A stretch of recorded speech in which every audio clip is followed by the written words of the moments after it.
नमस्कार साथियों, मैं जयंत।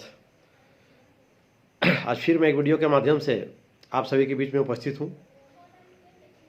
बिहार के कोने कोने से शिक्षक साथी अगर एक दिन हम वीडियो नहीं डालते हैं तो साथियों की उम्मीद टूटने सी लगती है और साथी कॉल करने लगते हैं कि भैया आप अभी मैदान में हैं ना, आपका वीडियो नहीं आ रहा है, आप वीडियो छोड़िए भैया। तो चलिए मैं आप सभी के बीच फिर वीडियो के माध्यम से उपस्थित हूँ। प्रत्येक वीडियो की तरह इस वीडियो को भी अधिक से अधिक शेयर करेंगे, सब्सक्राइब करेंगे, अधिक से अधिक बिहार के कोने कोने तक शिक्षक साथियों तक भेजने का कृपा करेंगे। आज अभी देखिए नियमावली, कल नियमावली संशोधन के नाम पर शिक्षकों के साथ ऐसा क्रूर मजाक किया गया है, ऐसा घिनौना मजाक किया गया है, जैसे लग रहा है कि शिक्षकों के लिए एकदम सरिया कानून बनाया गया है। लग रहा है कि शिक्षक सबसे बड़ा धरती का चोर है। बिहार का शिक्षक पूरे विश्व का सबसे बड़ा भ्रष्ट है। ऐसी कानून बनाई गई है उस नियमावली में जो काफी शर्मनाक है। मैं उस नियमावली का घोर निंदा करता हूं। शिक्षक साथी नियमावली को पढ़ रहे हैं, समझ रहे हैं, देख रहे हैं, लेकिन कुछ शिक्षक घबराए हुए हैं कि कहीं जबरदस्ती तो नहीं न ले जाएगा। हम नियुक्ति पत्र ले लिए हैं, तरह तरह के सवाल मेरे पास आ रहा है कि भैया हम नियुक्ति पत्र ले लिए हैं, हमको जबरदस्ती तो नहीं ले जाएगा। जबरदस्ती मतलब क्या है? आज से पहले सुनते थे कि जब फौज में कोई जाना नहीं चाहता था तो लंबाई हट्टा खट्टा देकर उनको जबरदस्ती पकड़ के ले जाते थे। अब वैसी कोई बात नहीं है। हम लोग ऑलरेडी पहले से नौकरी में है। हम बार बार इस बात को बोल रहे हैं, आज भी बोल रहे हैं कि अब पहले से नौकरी में है। 20 साल से बिहार को हम लोग संभाल करके रखे हुए हैं। 20 साल से हम लोग कड़ी मेहनत कर रहे हैं। सरकार का हर वह आदेश जो शिक्षक के करने के लायक भी नहीं था, उस आदेश को भी हम लोग पालन कर करके अब बिहार सरकार के हर कार्य को करते आ रहे हैं। और आज जब 20 वर्ष पूर्व गया, जब हमारा अधिकार बढ़ाने का समय आया, हमारा प्रोन्नति का समय आया, हमारा पदोन्नति का समय आया, तो फिर से बिहार सरकार चाल चल रही है कि पुरानी नौकरी को छोड़ दो और नई नौकरी में आ जाओ। सोचिए जरा। कुछ साथी विरमित का मतलब पूछ रहे थे कि भैया ये तो लिखा हुआ है नियमावली में कि इस होता है विरमित समझे जाएंगे। अरे विरमित का मतलब क्या होता है? विरमित का मतलब सेवानिरंतरता नहीं हो गया। आप मत सोचिए। आप सरकार कैसे कैसे भ्रम जाल बूंद रही है, कैसे कैसे जाल में फंसा रही है, समझिए, डरिए मत। आप कर्मचारी हैं बिहार सरकार का। बिहार किसी का बपौती नहीं है। जो चाहेगा कोई 20 साल राज करेगा, कोई 10 साल राज करेगा, और हम लोग कर्मचारी जो है सो यहां मरते रहे। किसी का बपौती नहीं है। सबका समान अधिकार है। सब मौलिक अधिकार का अगर कोई हनन करता है तो लोकतांत्रिक तरीके से हम आंदोलन करने में कहीं भी पीछे नहीं हटेंगे। लोकतांत्रिक तरीके से सड़क पर उतरने में कोई कसर नहीं छोड़ेंगे। और हम लोग लगे हुए हैं, सरकार का एक एक गतिविधि का आकलन कर रहे हैं। डर कोई नहीं रहा है। डरेंगे क्यों? हम कर्मचारी हैं, शिक्षक है, राष्ट्र निर्माता है। और आप हमको चाहें कि 20 साल के बाद दूध की मक्खी की तरह निकाल कर फेंक दें, बर्दाश्त कर लेंगे। हमारे हाथ से कलम छूटेगा तो हम ठेला पर टमाटर नहीं बेचेंगे। सोच लीजिए।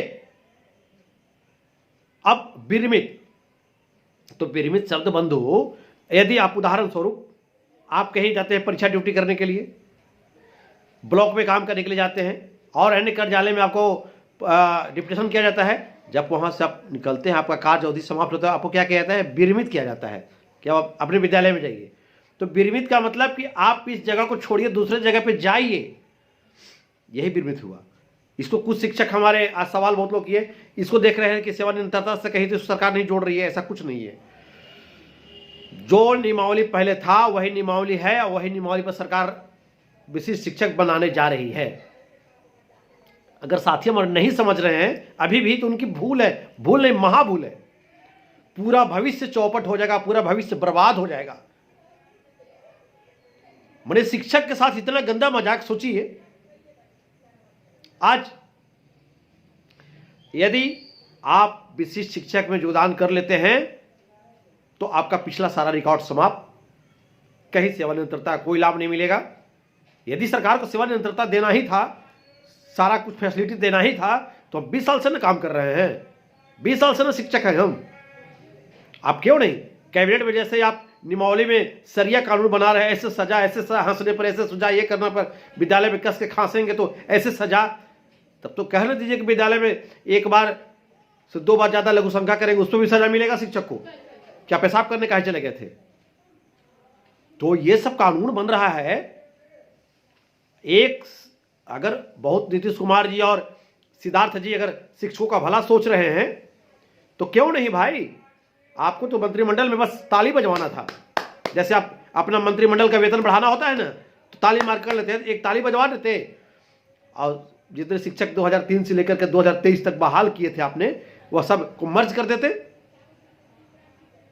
लेकिन आपके मन में पाप है, पाप। आप शिक्षक को जब 1500 से बहाल हुआ, यहां तक आया, अब जब वह समान वेतन की कगार पर पहुंच रहा है शिक्षक प्रोन्नति आने मामलों को लेकर के, तो आप शिक्षक को फिर से पुनः मूसिको भव फिर से वही लाना चाह रहे हैं। और यह सरकार की चाल है।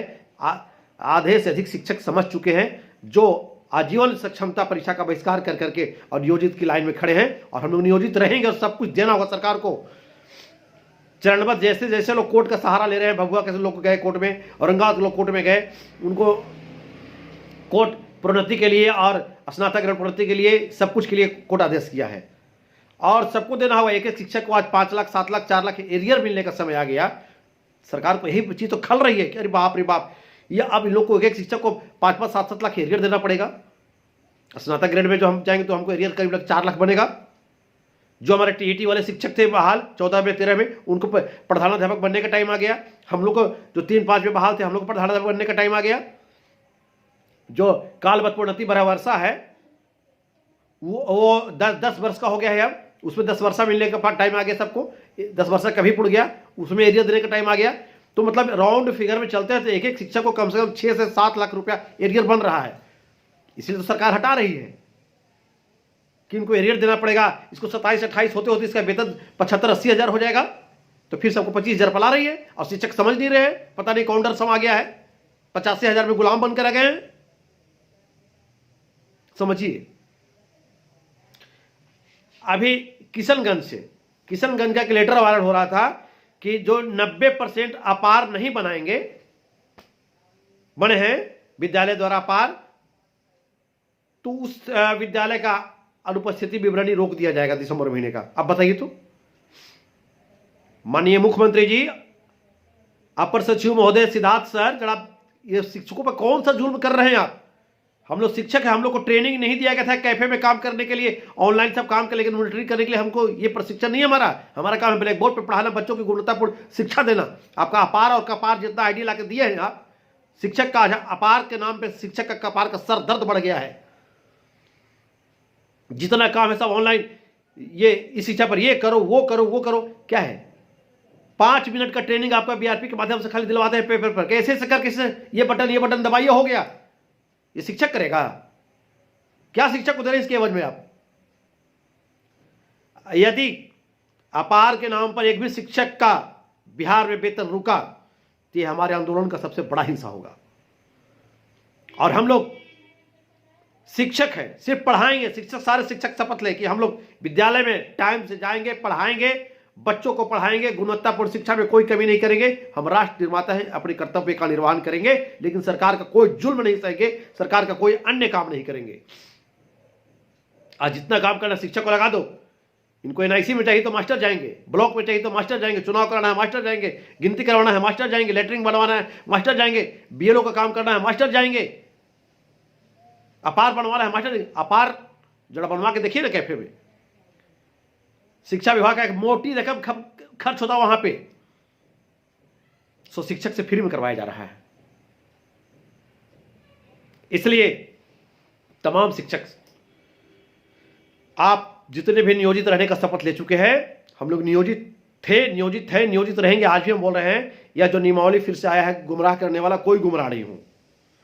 यदि आप अपने मन में शपथ पाल लिए है कि हमको जो हमारा 5-7 लाख एरियर बन रहा है, प्रोन्नति बन रहा है, सब ले करके हम नियोजित शिक्षक की रह करके अपना सारा प्रतिष्ठा को कामयाब रखेंगे, तो यह आपकी बहादुरी है। अन्यथा आजीवन ऐसा आंसू चलेगा। अभी हम समझा रहे हैं, हमको इससे कोई मतलब नहीं कि आपको समझाने से क्या हमको मिलने वाला है, हम समझा रहे हैं कि अपनी अस्मिता को बचाइए। कुछ लोग बोल रहे हैं भैया राजकर्मी बन जाएंगे, एनपीएस मिल जाएगा। अरे क्या राजकर्मी, राजकर्मी का पट्टा बांध के जाइएगा स्कूल, राजकर्मी हो गया, राजकर्मी बन गया। तो अब बताइए कि राजकर्मी में क्या मिला, एनपीएस लोग कह रहे हैं। अरे भाई एनपीएस में क्या मिल रहा है आपको, जो ईपीएफ है वो एनपीएस है, ज्यादा पैसा कट रहा है, ज्यादा मिल रहा है, कहां ओपीएस मिल रहा है। इन सारी चीजों पर गंभीरतापूर्वक सारे शिक्षक सोचे और कोई शिक्षक नहीं घबराएं। यदि आपकी हमारी नियोजित की नौकरी में कहीं कोई त्रुटि होती तो ये सरकार सक्षमता परीक्षा नहीं करवाती। यह सरकार सीधा सीधा कहती कि जाओ कान पकड़ के तुमको बाहर कर देंगे। लेकिन कहीं नहीं जनाब को कोई रास्ता नहीं मिला, क्योंकि हम बजाबते नियमावली के साथ हैं, दक्षता टीईटी पात्रता परीक्षा दे करके हैं, सारा चीज करके 20 साल से है। जो 90 दिन सरकार के अंदर नौकरी कर लेता है उसको तो किसी को हटाने का औकात ही नहीं है। और हम शिक्षक हैं, किसी होटल का नौकर नहीं है, बार बार इस बात को दोहराते हैं। तो बिहार के तमाम शिक्षक साथी जितने भी हमारे वीडियो को देखते हैं, लाइक करते हैं, शेयर करते हैं, सब्सक्राइब करते हैं, कमेंट करते हैं, आप अधिक से अधिक इस वीडियो पर कमेंट करें, लिखें, सब्सक्राइब करें, शेयर करें और जरा सा भी नहीं घबराएं। कोई दिक्कत नहीं होगी। हम लोग जितने नियोजित हैं बिहार में अभी तक रहने का शपथ ले लिया है, मैं सबका चरण वंदन करता हूं, सबको क्रांतिकारी अभिनंदन करता हूं कि आप लोग अपने हौसला को बुलंद रखिए और जरा सा भी नहीं घबराइए। किसी शिक्षक की नौकरी नहीं जाएगी। और जो लोग फूले नहीं समा रहे, कहीं कहीं गुमराह कर रहे, भी फॉर्म भर देने वाले, परीक्षा दे देने वाले शिक्षक, सक्षमता देने वाले शिक्षक जो गुमराह करने में लगे हुए हैं कि हम इसी विद्यालय में रह जाएंगे, तो बंधु आप उस विद्यालय में नहीं रहेंगे। नियमावली को देख लीजिए, पढ़ लीजिए, नियमावली में कैसा कानून बनाया गया है। फिलहाल आपको छोड़ा गया है क्योंकि सर पे चुनाव है महोदय का, विधानसभा का, इसलिए फिलहाल आपको छोड़ा गया है। रातों रात पत्र निकलेगा कि आपका पोस्टिंग वहां हुआ और आपको उसी विद्यालय से वेतन मिलेगा। फिर आपको क्या होगा, फिर आपको जाना पड़ेगा वहां, आपकी मजबूरी हो जाएगी, जाएंगे आप। इसलिए ऐसी कोई व्यवस्था नहीं है। नियमावली में कहीं कोई चेंज नहीं हुआ है, नियमावली में कहीं कोई सुधार नहीं हुआ है, सिर्फ संशोधन का नाम दिया गया है, बाकी कड़ा कानून बना दिया गया है। इसलिए आप सभी समझे बूझे और अपनी हिफाजत करें और नियोजित रहकर के सब कुछ विधानसभा चुनाव से पहले लेने का शपथ करें। और हम लोग 24 दिसंबर 2005 का जो ऐतिहासिक लड़ाई था पटना हड़ताली चौक पे, जिसको हम लोगों ने ऐतिहासिक आंदोलन किया था, उस समय नीतीश कुमार को जी को मुख्यमंत्री बने हुए मात्र 2 महीने हुए थे और ये हम लोग का पहला आंदोलन था। उस आंदोलन का इतिहास को हम लोग आज तक संकल्प दिवस के रूप में मनाते आ रहे हैं। हम अपने पिछली वीडियो में आपको बताए थे कि बिहार के सारण के जिले की धरती में दरियापुर प्रखंड में 24 दिसंबर को संकल्प दिवस में हम लोग बहुत बड़ी घोषणा करने जा रहे हैं और आंदोलन का आगाज करेंगे। और हम लोगों के विरोध का सबसे बड़ा हिस्सा जो बताए होगा ऑनलाइन अटेंडेंस का। कोई ऑनलाइन अटेंडेंस कोई काम नहीं होगा जब तक सरकार विधि व्यवस्था नहीं देती है, हम कोई काम नहीं करेंगे। इसकी घोषणा कैसे आंदोलन को धरातल पर उतारना है हम लोग 24 दिसंबर को संकल्प लेकर के आगे आप सबों के बीच में बताएंगे इस बात को। तब तक आप तमाम साथी अपने बल बुद्धि और विवेक से सोचें कि हम नियोजित रहेंगे तो हमको क्या मिलेगा और सक्षमता पास करके विशिष्ट शिक्षक बनेंगे तो हमको क्या नुकसान होगा। इसलिए आपको विशिष्ट में सिर्फ नुकसान ही नुकसान है और नियोजित में रहते हैं तो आपको सब कुछ मिलेगा, सब कुछ लेना होगा, सब कुछ आपको प्राप्त होगा। आपका सारा हक सरकार छीनने की कोशिश कर रही है, इससे बचिए। तमाम साथी जो कहीं भी गुमराह हो रहे हैं, किसी से गुमराह नहीं हो। आप शिक्षक हैं, राष्ट्र निर्माता है, आप किसी की बात झलाव में झांसे में कैसे आ सकते हैं, इस बात को ध्यान रखिए। चलिए इसी बात के साथ मैं आज की वीडियो में अपनी वाणी को विराम देने से पहले आपसे बताऊंगा, फिर मैं अपने अगली वीडियो में आपके बीच में आऊँगा।